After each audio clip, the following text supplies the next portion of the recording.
Muito obrigada, Adriane. Afirmo que estamos em tempos muito importantes agora. Em Gaza, muitas famílias já foram erradicadas e o ataque continua.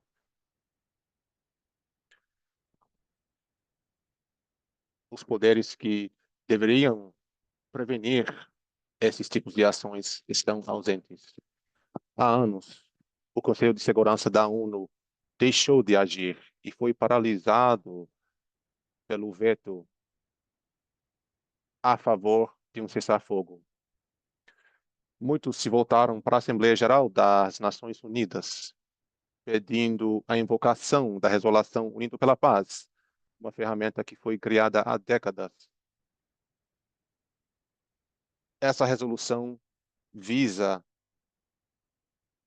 visa a acionar a Assembleia Geral quando o Conselho de Segurança deixa de agir. Hoje, fazemos algumas perguntas. Qual é a efetividade das ferramentas para erradicar o genocídio? Essas ferramentas foram idealizadas para essa função. Porém, hoje em dia, esses poderes deixam de executar a sua missão.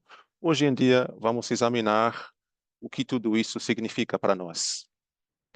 A lei internacional ainda pode ser acionada para a justiça. A Assembleia Geral pode atingir as metas do mundo e desempenhar as funções não tomadas pelo Conselho de Segurança.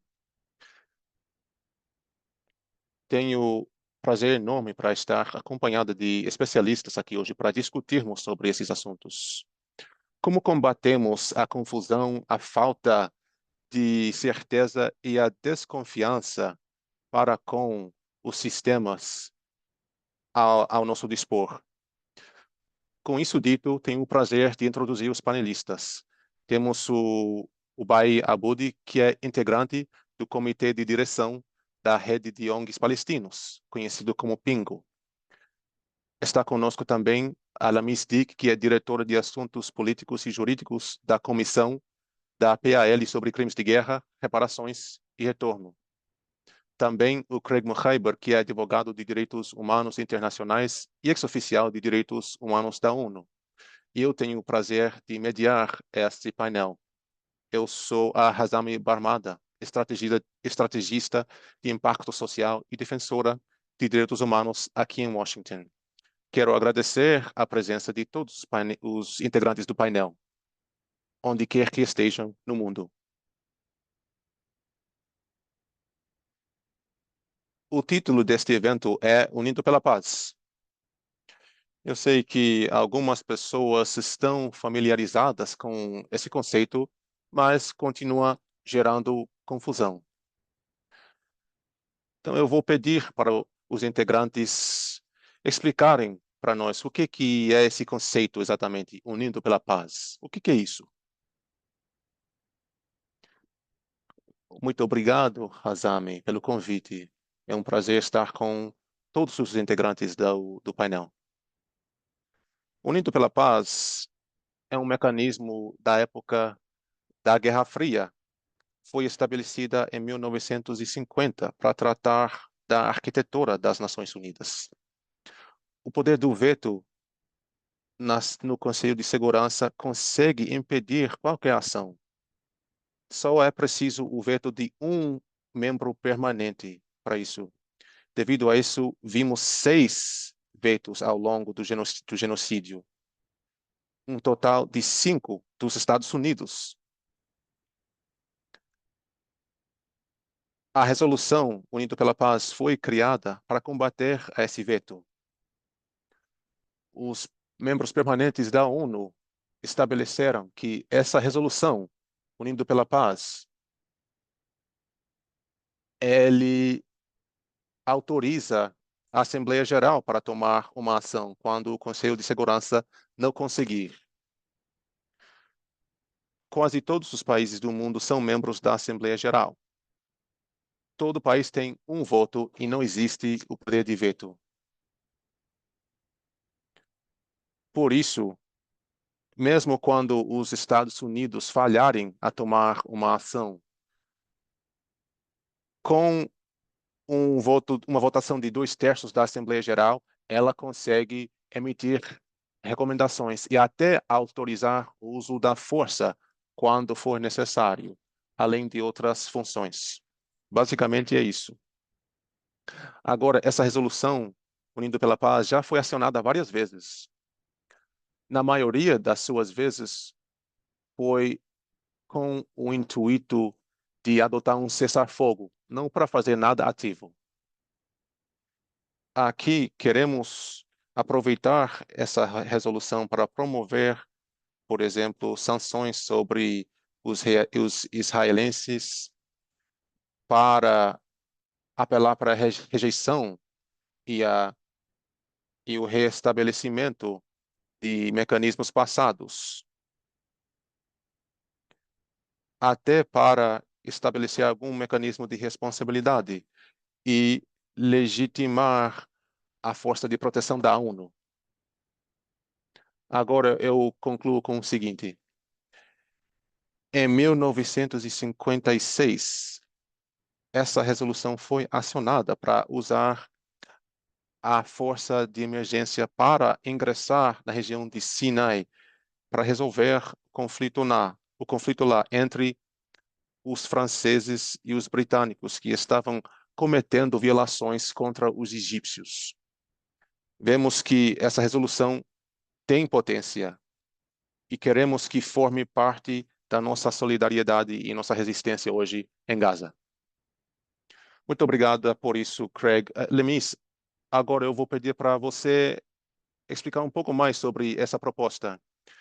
Ouvimos falar da Colômbia, das ações dela em relação a essa resolução na última sessão nas Nações Unidas há algumas semanas. Lamis, você poderia falar mais a respeito dessa proposta e o que ela prevê e quais são alguns dos componentes dela, sobretudo em relação a onde nos encontramos no conflito? Acho que Lamis está presente. Lamis, você está aqui? Sim, sim, agora conseguimos ouvir você. Excelente. Muito obrigada aos intérpretes e à equipe técnica que está administrando este evento. Primeiro, quero esclarecer alguma coisa. Quero esclarecer o que é distinto sobre essa relação. Essa relação tem a possibilidade de ser duradoura e, independentemente de um cessar-fogo, seja agora ou seja no futuro, esta relação tem por finalidade ativar todos os direitos dos palestinos e reafirmá-los por segunda vez pelo Tribunal Internacional de Justiça, o Tribunal Superior do Mundo. Tudo isso vem em volta do conceito de alta autodeterminação e de todos os direitos que provêm dela. Segundo o Tribunal Internacional de Justiça, ou o TIJ, segundo a sigla em português.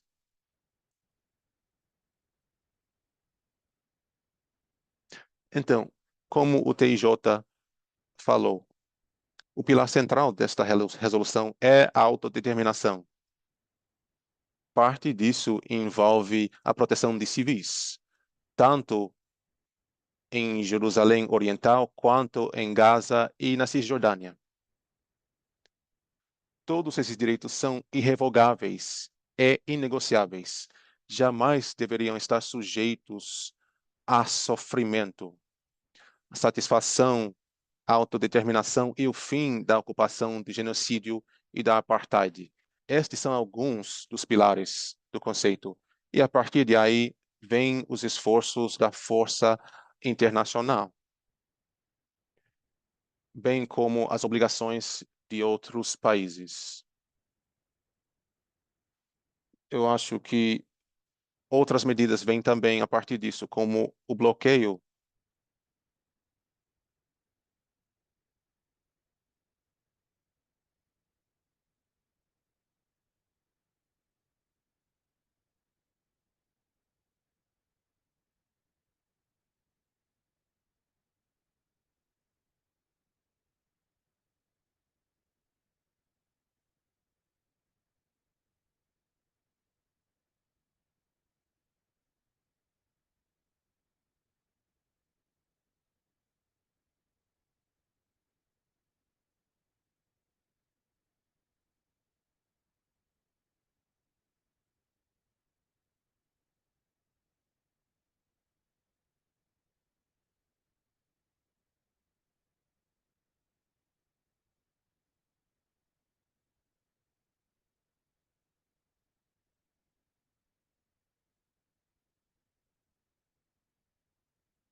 Esse foi adotado em outubro de 2024.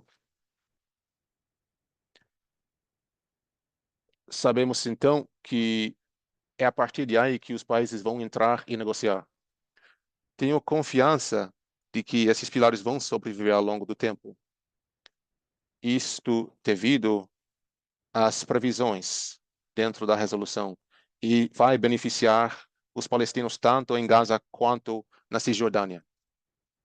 Muito obrigada, Lamis. Acho que foi muito importante o que você colocou agora sobre as forças em terreno para parar as forças israelenses de avançarem e proteger o direito à autodeterminação e o direito ao retorno para todos os palestinos. Agora, Craig, eu me dirijo a você. Houve algumas perguntas e dúvidas sobre essa resolução. As dúvidas giram em torno da vontade do povo palestino em relação a esta resolução.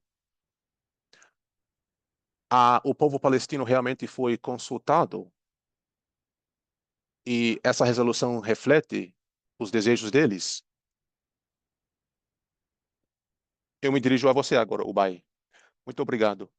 A vontade do povo palestino é se livrar da ocupação e o desejo do povo palestino é retornar às suas casas.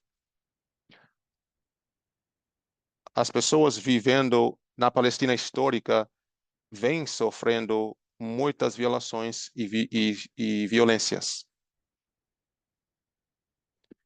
a partir de várias ferramentas usadas como armas. Este povo ainda sofre até hoje. Quando falamos que o povo palestino quer liberdade e quer direitos humanos básicos, é sobre isso que estamos realmente falando. O que vimos ao longo dos últimos 2 anos? Diversas organizações vêm conversando sobre esses assuntos. Israel é uma superpotência muito armada e fala que está pronta para fazer qualquer coisa para preservar a sua soberania. E quando falamos sobre ONGs palestinos, eles falam sobre o discurso diário do povo, não só na Cisjordânia e em Gaza, mas também na diáspora, que estão realmente sentindo os efeitos dessa ocupação. O chamado desta resolução é realmente um chamado para a comunidade internacional, para assumir a sua responsabilidade para com o povo palestino e não nos tratar como menos de humanos. A comunidade internacional deve nos tratar como sujeitos que merecem proteção. Acho que nenhum palestino por aí se colocaria contra esta afirmação. E pegando gancho nisso, Ubai, sobre a infraestrutura da sociedade civil e das ONGs, vemos que tudo nas terras palestinas estão sendo ameaçados. Tudo está sendo ameaçado. Diante disso, eu quero te perguntar, como seria um plano de transição para a justiça ao meio desta resolução, a partir do ponto de vista palestino? Primeiro, entendemos que os Estados Unidos são tão complacentes nesta questão quanto Israel. Agora, os Estados Unidos estão propondo uma força de estabilização e promovendo separação das terras para a continuação da ocupação. Agora há pouco recebemos a notícia de que houve mais bombardeios na faixa de Gaza. Vemos que os esforços dos Estados Unidos realmente não estão funcionando e nos avançando na direção da paz. A força das Nações Unidas vem com um mandato muito nítido. Isto nunca aconteceu na história em que uma força das Nações Unidas recebeu um mandato para proteger o povo palestino. E, além disso, há a aplicação de outros mecanismos para a segurança e a paz em Gaza. Queremos implementar várias medidas a partir da ONU, também do TIJ, incluindo a resolução da Assembleia Geral para, para acabar com a ocupação.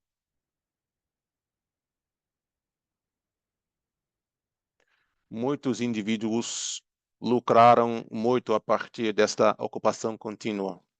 E muitos irmãos e irmãs palestinos foram deslocados desde 1948 até hoje. Reivindicamos todos esses direitos como um povo palestino. Vivemos com atrocidades diárias cometidas pelas forças israelenses. Mesmo antes de dia 7 de outubro, mesmo durante o cessar-fogo, vários palestinos foram mortos, sem nenhum tipo de responsabilidade das partes autoras.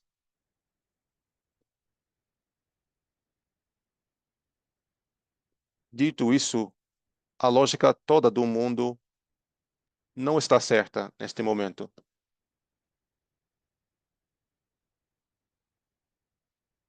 Algumas partes pedem garantias contra o povo palestino. Estas forças adversas continuam roubando e matando o povo palestino desde 1948. A verdade é que não temos direito à vida. Em um vídeo em que um crime foi cometido contra um palestino, a única pessoa que foi responsabilizada até hoje é a pessoa que fez esse vídeo, e mais ninguém. Em outros casos, essas pessoas são celebradas como heróis. O que estamos reivindicando como palestinos é a justiça e a liberdade. Isto é o cerne da questão da Resolução Unido pela Paz. E isso é o cerne do que queremos ver do mundo. Alguns países estão adotando uma postura complacente. diante de tudo isso, alguns políticos também. Tudo isso é contraproducente e não é uma maneira boa de correr atrás da justiça e da liberdade. E acho que isso é uma questão muito importante, considerando como a Israel está se controlando, quando repetidas vezes tem nos mostrado que não respeita a lei internacional, os direitos humanos e as questões humanas internacionalmente. Mas talvez você poderia falar um pouco sobre o que é os Burhalids? É a mesma coisa? Como isso parece na prática? Porque todo mundo está falando sobre esta presença internacional que pode proteger os palestinos. Como isso parece como uma questão de paz? Como vai funcionar tecnicamente? Então, a ONU coloca em função os capacetes azuis, que é um nome para os protetores da paz. Mas nós estamos falando sobre uma força técnica limitado, com um mandado limitado para garantir a ajuda humanitária e preservar as evidências dos crimes de guerra dos israelenses e uma forma de buscar reconstrução.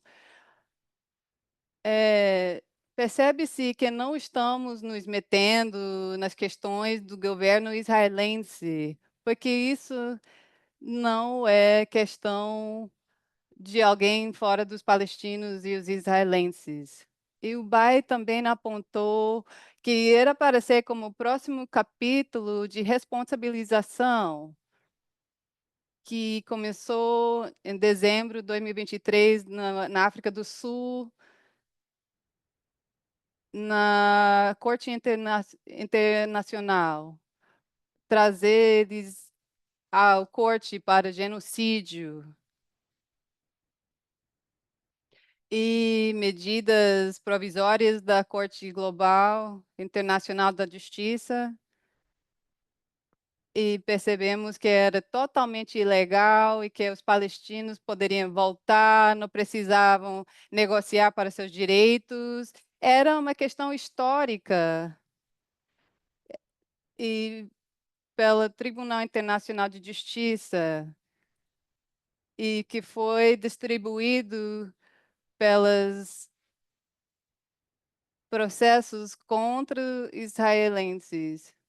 Então, o Israel estava no tribunal por causa do genocídio e a Assembleia Geral colocou que tinha que ter um fim dessa ocupação e deu um ano para Israel, que passou o prazo neste ano para cumprir com todas essas demandas.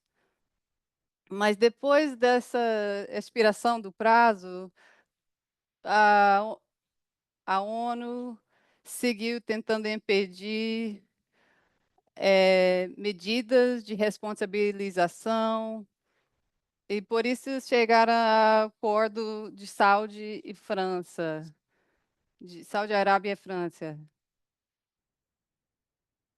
Então, isso não trata da genocídio, apartheid ou a libertação da Palestina, mas é uma forma de controlar os sobreviventes da genocídio e ajudar os ganhos ilegais, enquanto isso se torna cada vez mais normalizada. Isso inclui o que eles chamam da força de estabilização, mas essa força é um mecanismo colonial que seria colocado em prática para controlar os palestinos e garantir a segurança daqueles que estão perpetrando o genocídio e não para proteger os palestinos. Então, esse capítulo 7 poderia impedir as questões dos palestinos. E depois temos Trump, que criou seus 20 pontos, que é puramente colonialismo do século XX e força de estabilização, e para estabelecer suas forças e seus povos, que tem como mecanismo punir os sobreviventes e não os perpetradores do genocídio. Então, agora estão querendo juntar estas propostas para criar uma proposta de monstruoso para causar problemas para os palestinos. E agora esta proposta de proteção e para responsabilização da Israel, eles querem impedir isso, então eles criaram esta proposta de Frankenstein. Então, temos como 6 semanas para este prazo para o cumprimento dos israelenses, e eles não têm feito nada. Então, as pessoas deste movimento estão querendo que essas propostas de Frankenstein sejam, e colonialistas sejam rejeitadas. Então, aqueles que foram pedidos pelos palestinos, querendo autodeterminação, soberania, mas que não interfere nas questões dos palestinos, mas para responsabilizar aqueles que perpetram o genocídio.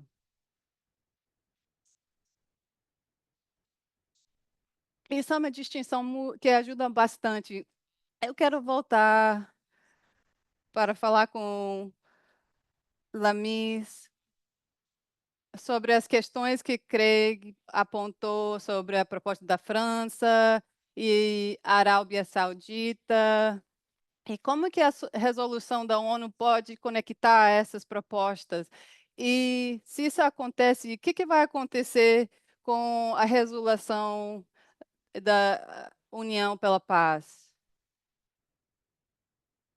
Então, para esclarecer, essa proposta que está se juntando com a proposta de Trump, não posso nem falar de cessar-fogo, porque isso tem o objetivo de ser um gerenciamento político do genocídio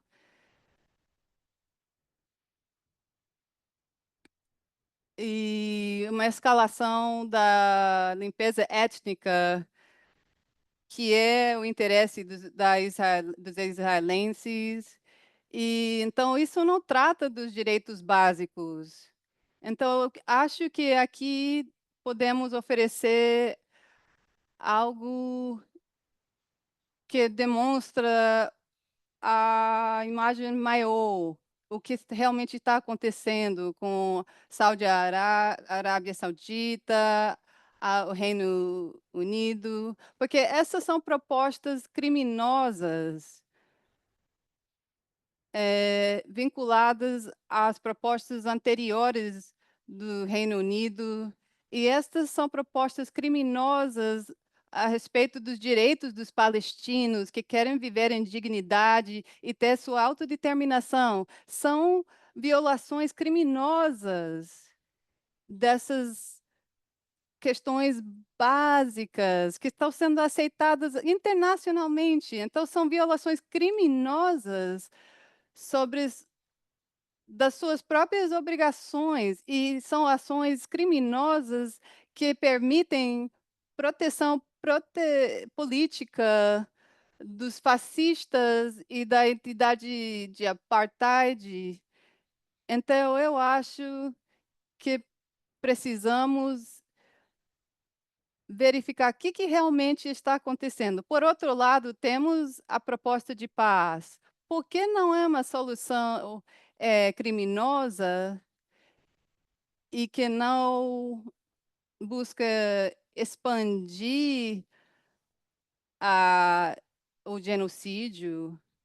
Porque essas outras propostas querem expandir o genocídio. Então, por isso, o que acontece com essas outras propostas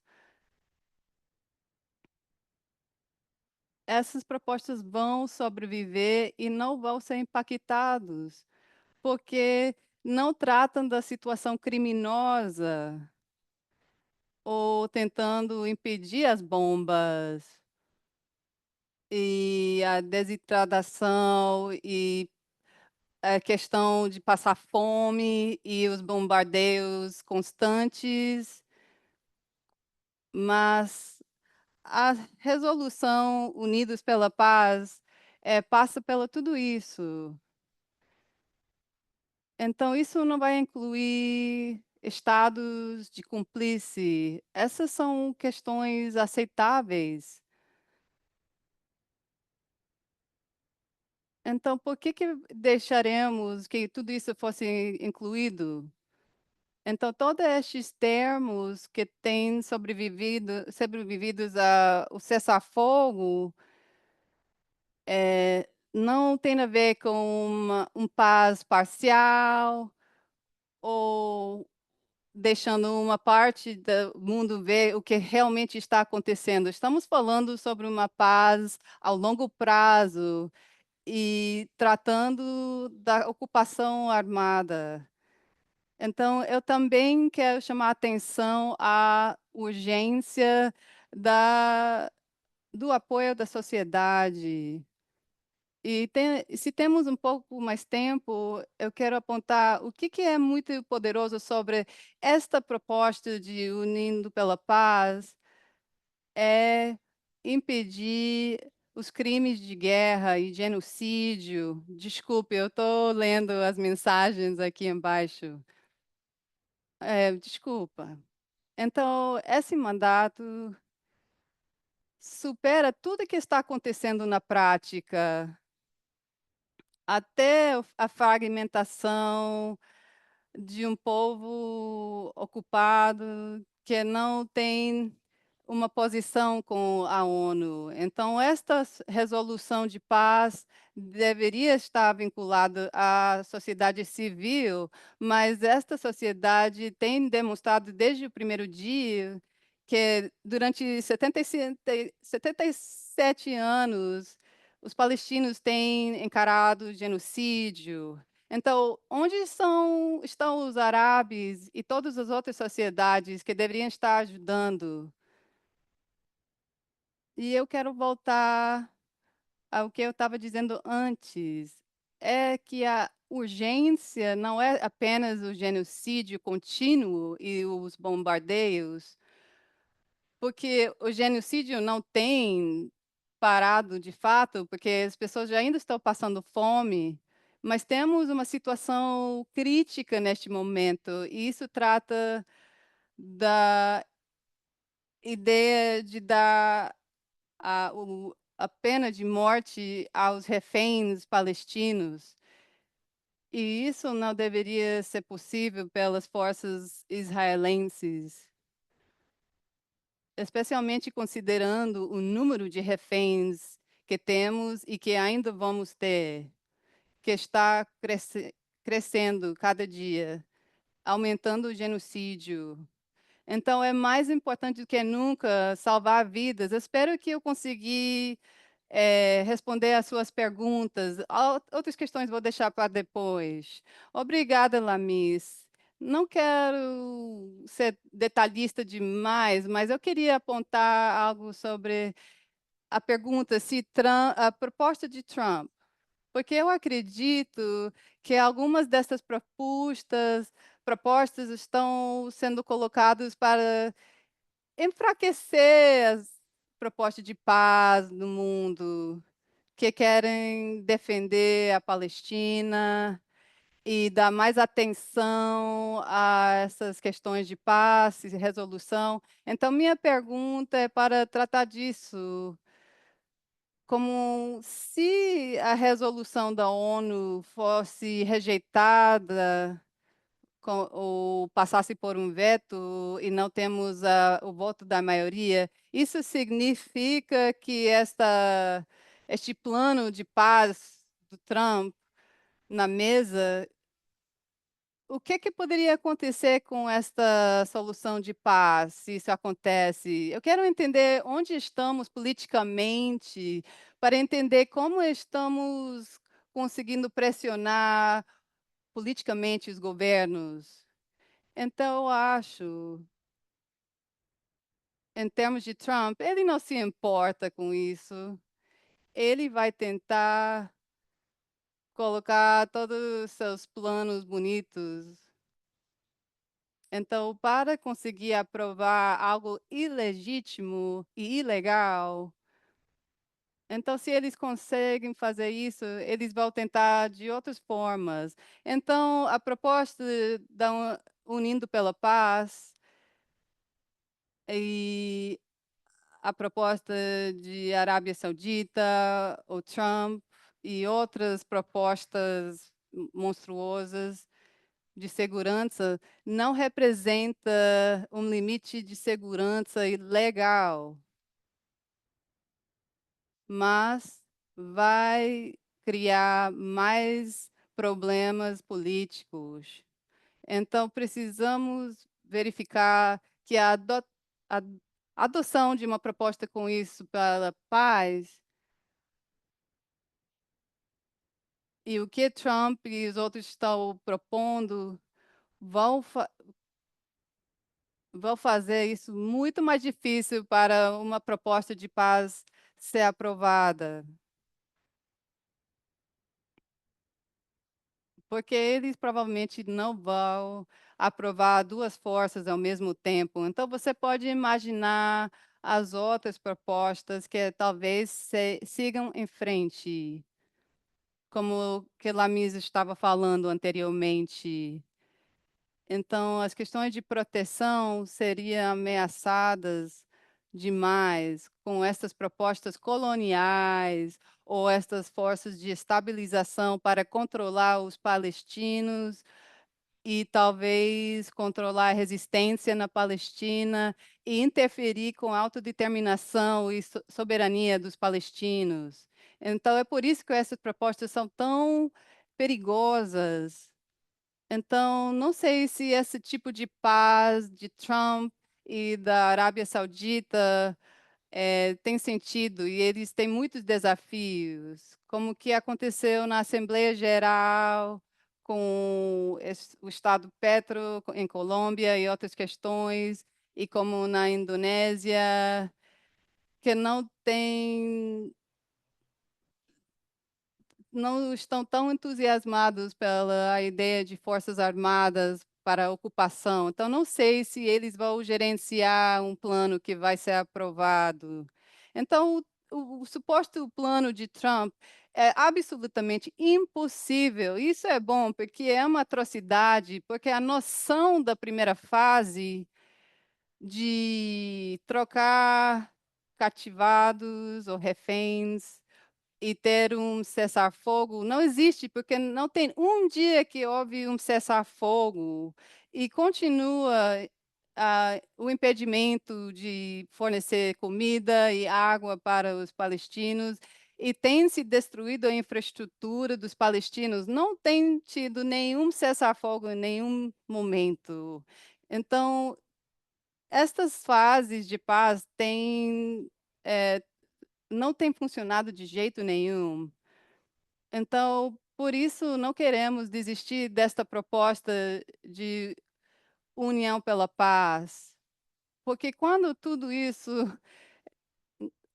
se desabafa, vamos ter um plano que respeita a agência dos palestinos e que não tenta colonializar os palestinos e não coloca mais uma camada de colonialismo, mas que protege os povos e responsabiliza os israelenses.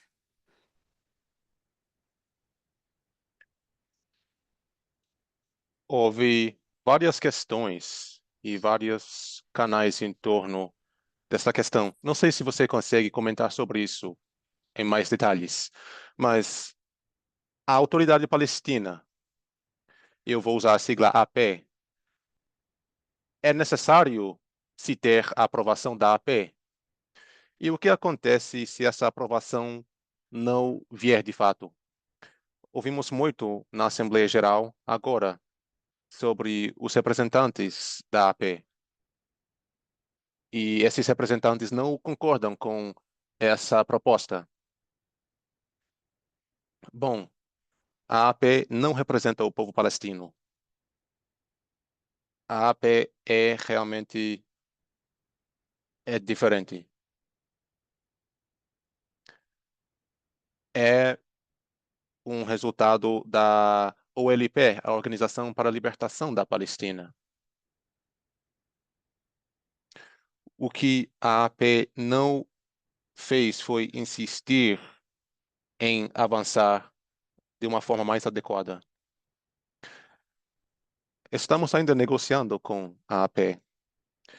E uma das vantagens da Resolução União pela Paz é que a presença destas tropas vai ser a convite do Estado. É possível que não tenhamos lideranças elegidas democraticamente. Talvez não seja a nossa liderança mais eficiente. No entanto, as resoluções da ONU, desde que sejam implementadas, vamos de fato avançar. E todo mundo vai perceber que as forças do passado realmente ultrapassaram seu mandato. As pessoas precisam entender que estamos correndo atrás de uma resolução duradoura e não apenas uma solução de curto prazo. Estamos nesta luta desde 1948. Naquela época, tínhamos o governo da Palestina que estava sediado em Gaza. Tínhamos a OLP sob a liderança do Yasser Arafat e tínhamos a participação da sociedade civil. Muitas entidades desempenharam um papel importante neste esforço maior. Como uma sociedade civil, quando propomos esta resolução, não estamos implorando para que o mundo venha nos salvar. Bem pelo contrário, estamos olhando para o mundo e declarando que é a responsabilidade de todos, que todo o mundo fracassou na sua responsabilidade. Acho isso muito importante o que você colocou sobre a superposição do povo palestino com esta resolução. Agora eu quero tratar de algumas das questões que estão vindo do chat dos participantes. Logo em seguida, quero falar mais sobre a implementação, dado a pressão política que vários países estão enfrentando, que esses países estão enfrentando por medo de sanções. Há algumas semanas vimos algo muito importante sobre a Colômbia, que afirmou que uma resolução está próxima.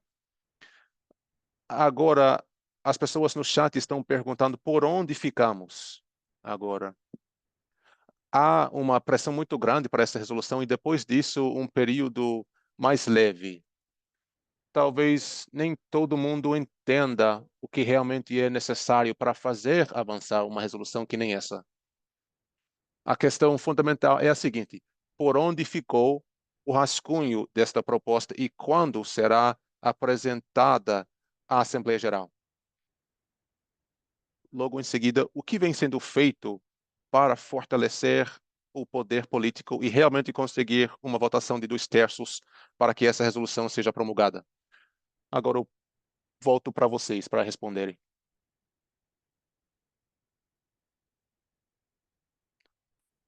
Bom, eu vou começar por onde estamos hoje em dia.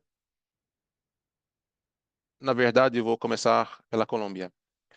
Foi a intenção da Colômbia fazer este chamado e fazer essa proposta à ONU.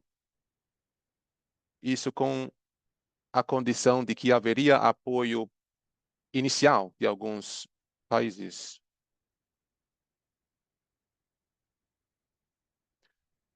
esta resolução estava sendo divulgada e promovida durante a época em que a proposta do Trump estava sendo elaborada.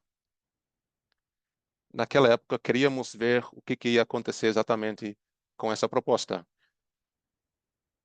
O governo da Colômbia também estava ciente disso. Esperávamos que fosse necessário trazer a resolução União pela Paz. Eu acho que as pessoas não entenderam bem a potência e a capacidade de verdade dos governos e do Sul Global. Vocês ficariam muito chocantes com os recursos que realmente estão ao nosso dispor, ou a falta de recursos, melhor dito. É um esforço muito grande e é muito trabalhoso, tanto interna quanto externamente, para fazer com que uma resolução que nem essa avance e seja promulgada. Continuamos nessa direção até hoje. Continuamos trabalhando na proposta, mas também na própria postura da Colômbia e o que as pessoas vêm defendendo ao respeito disso. Desde o início, foi a nossa intenção fazer com que avance tudo. Apesar do atraso, existe um lado bom. Esse lado bom é que temos mais tempo para aproveitar em relação aos desenvolvimentos e, a partir disso, conseguimos usufruir da nossa capacidade para conseguir aceitação e promulgação. Assim que isso acontecer na Colômbia, começaremos a tomar as medidas seguintes. Vamos buscar um patrocinador. E já temos um, mas precisamos de um segundo. Fico muito esperançosa com a perspectiva de conseguir um segundo patrocinador. Bom, eu não gosto de falar sobre esse esforço todo como um fracasso, mas, na verdade, a proposta do Trump foi exatamente isso no que diz respeito ao cessar-fogo. Agora, se me permitem, eu quero voltar a outro assunto, sobre o papel da AP. Às vezes as pessoas ficam pessimistas com esse papel. Contudo, o que entendemos do nosso lado é que não há soberania e que não há autodeterminação sob a ocupação, muito menos sob o genocídio. É uma violação da lei internacional. E a lei reconhece a sociedade civil como a detentora da autodeterminação e da soberania. Acho que foi na Bósnia onde houve uma fragmentação na conjuntura política e a resolução foi adotada sem unanimidade. E a Pingo desempenhou um papel importante nesse esforço. Eu acho que todo palestino ao redor do mundo está lutando pela aceitação desta proposta. A nossa resolução é algo que pode se tornar verdadeiro e não é apenas um esforço diplomático. Desde o início do genocídio, vimos vendo diferentes frentes de poder, diferentes recursos de poder, a partir da flotila para outras frentes. No cerne da questão está a sociedade civil. Cabe à sociedade civil mobilizar esta proposta e fazer com que avance. Não existe dúvida nenhuma na minha mente de que todas ou várias instituições ao redor do mundo é devido aos esforços delas e da sociedade civil, o que estamos vendo hoje em dia, esses avanços e os desenvolvimentos. Estamos dizendo que essas são as nossas reivindicações. Todos os palestinos que estão implorando por qualquer forma de ajuda, infelizmente, os apelos deles foram limitados a, a recursos que realmente não dão conta do tamanho da situação. Do que precisamos é de uma voz palestina mais amplificada. Qualquer pessoa afirmaria que não é possível mudar nada sozinho. Verdade que pode demorar mais um pouquinho para trazer esse assunto à ONU. Não temos os mesmos recursos que se tem na Europa. As nossas estratégias são outras. Porém, temos a força da nossa vontade e do nosso povo. E todo mundo deve acreditar na resolução unindo pela paz. Falamos para todo mundo acreditar nela. No entanto, precisamos construir o terreno para isso, sobretudo porque estamos enfrentando desafios de várias regiões e de vários locais. Vamos precisar do apoio de muitos governos e da ONU. Verdade que vai demorar um bocado para essa proposta ser trazida na ONU. No entanto, é com a ajuda de vocês e com a ajuda de todo mundo que está investido na libertação para a Palestina, conseguiremos trazer de fato essa proposta à ONU. Pode falar, Craig. Se eu concordo com tudo o que a Lamis colocou. Basicamente, é uma estratégia para tornar a solidariedade e transformá-la em ação coletiva. Isto é uma maneira de incentivar os governos a tomarem uma atitude. Isto está sendo demandado do movimento de solidariedade ao redor do mundo. Então, como o Ben falou muito detalhadamente,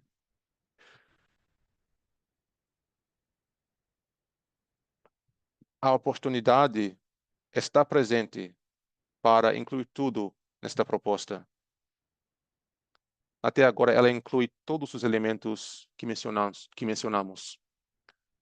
Identificamos um patrocinador na Colômbia dessa proposta. O presidente colombiano, Gustavo Petro, concordou em ser esse patrocinador e levar tudo adiante. Ao mesmo tempo, precisamos também de outros patrocinadores de outras regiões, idealmente, para ganhar força política. Houve um momento em prol disso, de palestinos, tanto na Palestina quanto na diáspora.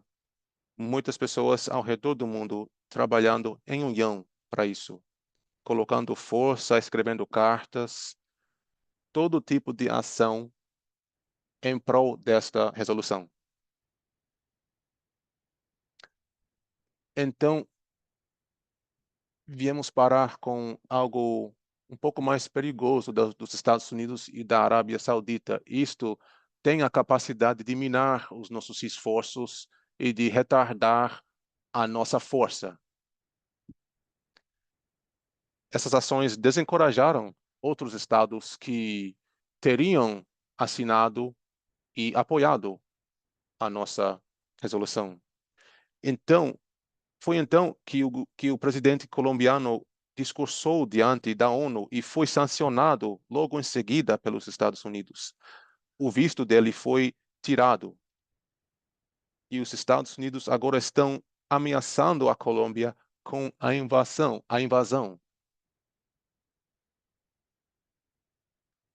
Estas ações, para ser claro, foram tomadas pela Colômbia ter se posicionado a favor da resolução Unindo pela Paz. Outros países estão observando as ações tomadas pelos Estados Unidos em decorrência dessa posição. E, na verdade, deve ser uma vergonha o que certos países estão fazendo ao se curvarem diante do presidente estadunidense Donald Trump. É um ridículo essa aderência à vontade do Trump. Tudo isso fez com que o nosso processo demorasse cada vez mais e vem impedindo o apoio de outros parceiros. Não sabemos se esta proposta realmente vai obter êxito, porém, sabemos que depende das pessoas, depende das capitais ao redor do mundo e não só da sede da ONU em Nova York. É preciso colocar a pressão nos governos em prol do apoio desta resolução. No mínimo, para que esses governos não se coloquem contra a nossa resolução. Dito isto, a OLP em New York pode interferir nisso, pois outras delegações conversam e negociam com a delegação palestina. E vale lembrar que precisamos de 2/3 da votação.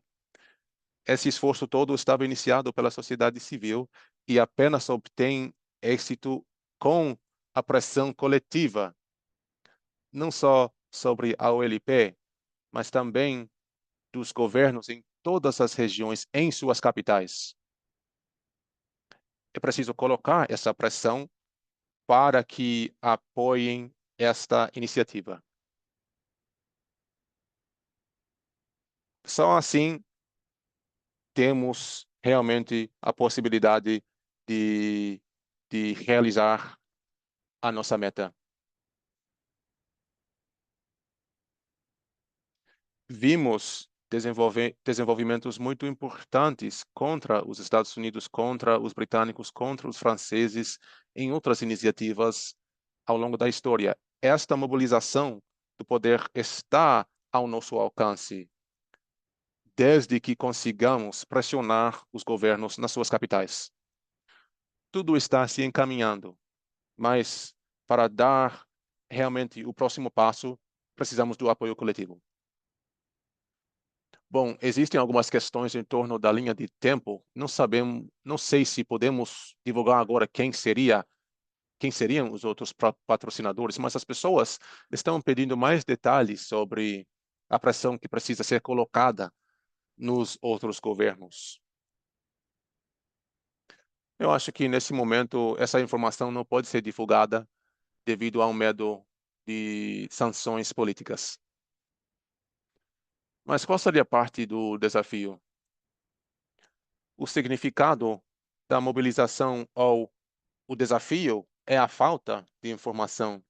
As pessoas entendem isso como uma falta de mobilização, uma falta de direção, e devemos lidar com esses desafios nas nossas tentativas de mobilizar o mundo contra o genocídio. Então, em uma situação ideal de 2/3 na votação,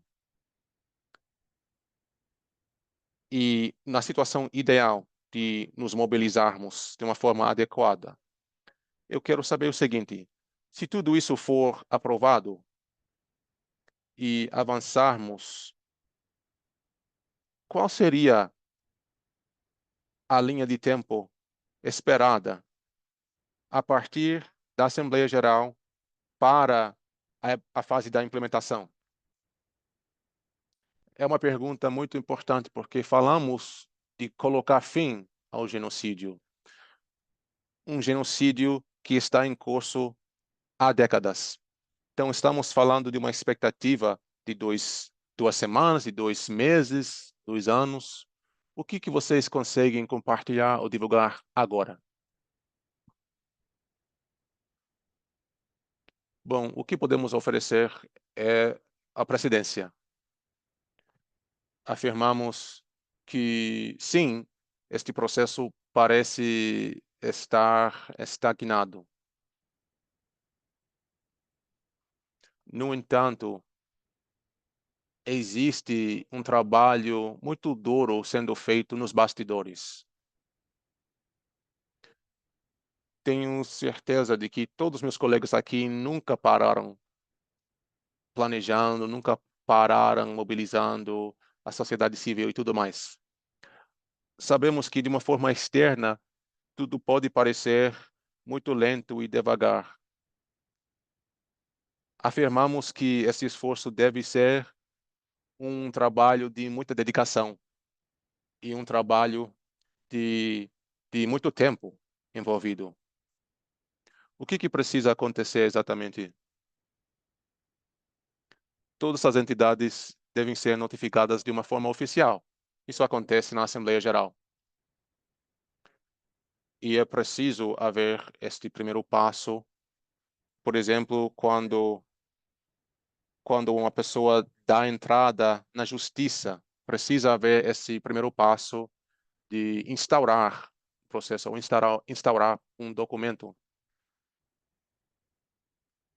E logo em seguida existe a parte de formar a força de proteção e não uma força de manutenção de paz. Logo em seguida, a parte mais desafiadora é mobilizar países vizinhos e conseguir a cooperação deles em relação à ajuda humanitária e às forças multinacionais. Tudo isso para dizer que existe uma logística muito complexa para transformar esta resolução em fases de implementação no terreno, nos, nos territórios palestinos. Então, não se trata apenas de vontade política. Eu acho que não é uma resposta muito completa, mas é importante que vocês tenham uma noção sobre a logística. Não se trata apenas de uma frente só. E a linha de tempo depende da resolução em si. Isto estaria sujeito à negociação, claro, e a opiniões e tal. Eu diria que não se trata apenas de 2 meses, e bem mais rápido, porque vai fazer parte de uma sessão especial de emergência na Assembleia Geral. Trata-se das condições e de muitas complexidades, na verdade. Realmente estamos enfrentando uma situação sem precedência na nossa história. Então, queremos que seja muito mais rápido do que 2 meses. Como Craig mencionou, na Cisjordânia, muitas medidas já venceram em relação às forças e à ajuda. Tudo isso seria contemplado na linha de tempo da resolução. Espero que isso tenha ajudado, tenha sido útil. Sim, Craig, você quer falar? Eu acho que isso está certo e que tecnicamente não tem como tudo isso acontecer tão rápido, mas tem a possibilidade de uma resolução acontecer dentro de 24 anos, 24 dias, desculpe. Então, depois a adoção e a secretária-geral terá que começar a trabalhar juntos com isso, para juntar tudo isso, dinheiro, equipamento, e tudo isso poderia acontecer muito rápido. Temos precedentes para isso. Então, tudo isso determina se isso poderia acontecer hoje, ou daqui a 6 meses, ou se poderia acontecer. Então, são questões diplomáticas. Então, assim que nós precisamos começar a pressionar governos e pedir apoio. O B, gostaria de te perguntar sobre o cronograma e também estamos falando sobre o genocídio em tempo real, neste momento, que continua destruindo o povo palestino. Estamos vendo isso todos os dias, crianças sendo bombardeados no outro dia, mais ou menos 45 crianças morreram numa noite por causa dos ataques dos israelenses. Então, como que isso vai parecer quando sabemos que precisamos mais pressão política para buscar soluções sustentáveis para impedir estas atrocidades? Como já ouvimos sobre o bullying e todo estes poderes internacionais que estão impedindo o apoio de alguns países, como o afundamento de barcos de pescadores, como é a solução de paz internacional para impedir as atrocidades na Palestina? E como poderemos encorajar o mundo para impedir, não apenas impedir que isso continue, mas que impede que seja constante. Olha, quando Trump fala sobre o seu plano de estabilização para o Conselho de Paz e tudo isso, desde o primeiro dia, entendemos que isso foi elaborado para não funcionar. Mas vamos dizer que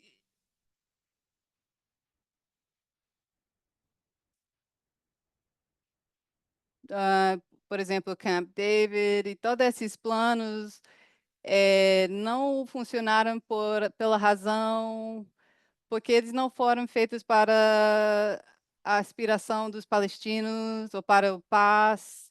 Esses planos não foram centralizados, mas este plano entendemos que eh, não vai funcionar. Por exemplo, as questões de Trump, como ajuda humanitária, eu diria que são questões ilegais, colocar um limite na ajuda humanitária, e sabemos que temos uma ajuda humanitária que não é suficiente, não chega nem perto. Então, para os palestinos, a fome continua, e isso vai continuar desde que tratamos das questões de se os palestinos são humanos e se o mundo está pronto para ajudar e proteger os palestinos. Se você tratar de todas as questões do genocídio, desde a Segunda Guerra Mundial, o Holocausto, ou outros holocaustos, o genocídio na Alemanha, veremos que não tem nenhum caso de genocídio que foi impedido sem uma intervenção internacional direta ou ou a desmantelação do regime que estava fazendo o genocídio. Então, o que Unidos pela Paz proponha é que coloca a questão da proteção dos palestinos como uma questão central e coloca a questão da centralidade dos palestinos, das vidas dos palestinos, e a responsabilização de como o mundo vai proteger as vidas palestinos, vai mandar tropas ou forças ou sanções, ou vai aplicar boicotes do governo israelense para alcançar isso. Pelo meu entendimento sobre Unidos pela Paz, é que temos um caminho que siga para frente, que tem força, que poderia acontecer. Talvez dentro de alguns meses, se temos suficiente apoio das pessoas internacionalmente que pressionam os governos. Isto não é apenas uma ação simbólica para impedir ação, as ações violentas, mas essa é uma ação que chama pela responsabilidade dos estados e que estes tomam ações contra o genocídio do governo israelense e suas ações de limpeza étnica dos palestinos. Como palestinos, o que queremos para a justiça e liberdade? Queremos a implementação da lei internacional. Não estamos negociando nossos direitos ou onde temos semi-autonomia ou em que nossas vidas podem ser controladas. Não. O que queremos é nossa emancipação e nossa libertação. E é por isso que a administração dos Estados Unidos, Donald Trump e o governo israelense tem medo desta proposta. E isso porque o presidente da Colômbia e a ONU está causando uma inquietação, porque estamos desafiando o colonialismo dos Estados Unidos. E eu acho que isso é muito importante e que isso precisa ser desafiado e que vamos continuar desafiando estes sistemas. Isso vem do entendimento dos mecanismos que estão em jogo. Então, eu quero apontar as outras questões estruturais da Assembleia Geral e as sessões de emergência para a proposta de Unidos pela Paz, mas não sei se eu estou errada, já que eu estou diante de especialistas, mas eu entendo que as recomendações que vêm destas sessões de emergência são recomendações que não têm força legal. Por favor, me corrija se eu estou errada. Eu estou vendo que você não está concordando comigo, Craig. Sim. Isso é algo que é frequentemente enfatizado pelos governos que não querem cumprir com as questões da comunidade internacional. Então, é verdade que o Conselho Internacional tem o poder de força, mas a Assembleia Geral não precisa desse poder, porque uma força que foi aprovada no Conselho de Segurança será uma força que é aprovada pelos Estados Unidos ou Reino Unido, e isso seria ruim para a Palestina, porque a Palestina age a favor do Israel, e nada vai passar que Israel não queira que passe. E isso poderia ser imposto pelo povo palestino. Então, essa é a questão do poder de esforço. Então, estamos falando de algo de consentimento do povo palestino para ter essa força. Então, o Tribunal Internacional de Justiça já declarou que Israel não tem voto, que eles não têm por que estar no território dos palestinos, não têm por que se meter nas questões palestinas. Então, os palestinos querem exercer sua autodeterminação, querem dizer se nós consentimos então terá força na Palestina. Não tem nada a ver com o capítulo número 7 ou Conselho de Segurança. O que importa é se esse consentimento é mantido. Até, por exemplo, as questões impostas pela Haiti. Então, isso poderia ser algo bom. Então, em termos das medidas de segurança, a Assembleia Geral poderia chamar sanções e, a partir desse momento, todos os estados têm direito de participar dessas sessões. Não são questões unilaterais mais. São ações que têm legitimidade e todos esses estados poderiam concordar. É a mesma coisa com o embargo militar e o veto. Então, não significa que essas são recomendações.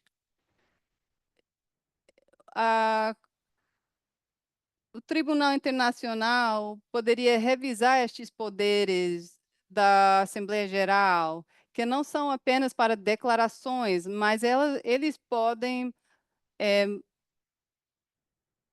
implementar esses poderes e essas sanções, e eles poderiam colocar embargos militares, mas eles não têm direito de aplicar essas forças. Eles não têm o poder de bombardear um outro país, mas não é isso que estamos tratando aqui. Então, tudo o que estamos dizendo aqui para a resolução Unidos pela Paz tem a ver com o consentimento dos palestinos. Então, temos uma questão legítima a respeito do termo do presidente da Colômbia, a partir de 2026. Como isso vai impactar quando termina a presidência dele? Sim, claro, isso vai ter um impacto. Claro, temos a esperança que a próxima administração na Colômbia,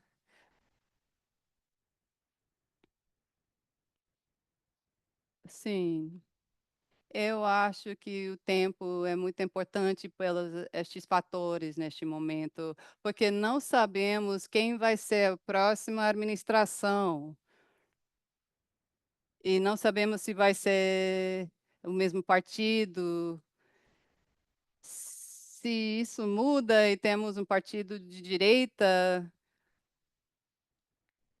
que poderia ser possível, tem uma divisão de saber qual será a possibilidade dessa questão política, mas tem outras pessoas que têm mais informações. Mas claro que é um fator para nós, sem dúvida. Então, quero tomar este momento para voltar ao que Craig falou e Dubai falou, que nos deu uma estrutura poderosa para entender a urgência desta situação e toda a questão política. Então, precisamos saber se vai ter vontade política na Colômbia. E isso é apenas um outro termo para o povo, para as massas, para você. A vontade política é você, é nós, sim. Temos um poder político que está sendo jogado em cima, mas tem pessoas que realmente estão se mobilizando pela justiça na Palestina, mas aqueles que estão sendo pressionados também são protegidos por você, a sociedade civil. A sociedade civil é um risco e é uma proteção para os estados. E lidera e imponha as ações de políticas dos estados. Então, sabemos que a Palestina está dizendo que precisamos isso, esperamos isso e esperamos que vocês vão nos ajudar. Então, não é apenas agora que estamos dizendo isso e falando deste mecanismo e dizendo que é apenas isso. Sim, eu espero que isso responda à sua pergunta. Claro que sim. Então, já quero falar mais uma coisa, já que estamos finalizando, mas eu quero tratar de mais uma questão aqui, uma questão técnica. Quais outras questões poderiam acontecer que não vão ser aprovadas pela ONU? Como Colômbia disse que vai passar pelo mecanismo da ONU e depois disse que não. Então, eu gostaria de ter clareza sobre o que vai acontecer. Qual é a possibilidade, o mecanismo, o caminho para estas forças de proteção fora da ONU? Existe essa possibilidade fora desse sistema, Craig? Claro que tem. Outras, a, a partir da lei internacional, todos os estados têm a obrigação de intervir no genocídio, impedir o genocídio e responsabilizar os perpetradores, mas o que temos testemunhados é que nenhum estado, talvez apenas Iêmen, não temos visto a intervenção implícita para impedir o genocídio, e não tem outros estados que têm uma posição suficiente para poder tomar ações. Então, vamos providenciar um mandato intergovernamental que poderia ajudar os outros estados ter a capacidade de tomar ações, fazer intervenções, porque isso proporcionará a possibilidade deles tomar essas atitudes. Claro, no mundo moral, todos os estados teriam intervido no regime israelense para impedir o genocídio e o colonialismo, mas já passou 80 anos e isso não está acontecendo. Então, neste momento, temos uma oportunidade para providenciar um espaço político para os outros estados participarem. Estamos colocando tudo isso juntos e a Colômbia está na mira e está banhado no imperialismo dos Estados Unidos neste momento, que está ameaçando-os com intervenção militar e a prisão dos seus líderes com crimes confeccionadas. E, claro, ele sempre usa a palavra de crime de tráfico de drogas. Então, temos força em união e com a cobertura da ONU que permite outras possibilidades. E antes que eu pararia com esta intervenção, eu diria que tem a ver com a nossa capacidade de mobilização entre diferentes estados para pressionar nossos governos para ser patronizadores de tomar ações contra isso, como Colômbia, Honduras, África do Sul, Namíbia, Senegal e muitos outros países que participaram da conferência em Bogotá, que retoricamente estão alinhados com o impedimento do genocídio e apoio das leis internacionais. Mas Colômbia poderia ser mais um aliado e um chamamento de mais desses países. É assim que temos que mobilizar. Pingo, por exemplo, é o arco da flecha, e temos possibilidades para ajudar a Palestina por este meio. Temos Via Campesina e Wave, todas estas organizações e grupos que já estão engajados nesta luta, que poderíamos chamar para fazer uma mobilização internacional e nos movimentos nacionais que poderiam ser co-patrocinadores. Muito obrigada por isso, Craig. Eu queria ficar o dia todo aqui com vocês conversando sobre esse assunto. Bom, já está acabando o nosso tempo e sempre acho apropriado deixar um chamado à ação em nome do povo palestino. Assim conseguiremos atender às nossas expectativas. Então, finalizando aqui, quais são algumas ações concretas que poderíamos tomar? Muitas pessoas estão querendo saber isso. Quais as ações que deveriam ser tomadas para que pudéssemos realmente nos mobilizar para o fim do genocídio, a ocupação e o apartheid? As pessoas devem entender que a solidariedade é uma ação. Há várias ações a serem tomadas. Primeiro, chamar pelas próprias vidas dos, do povo palestino.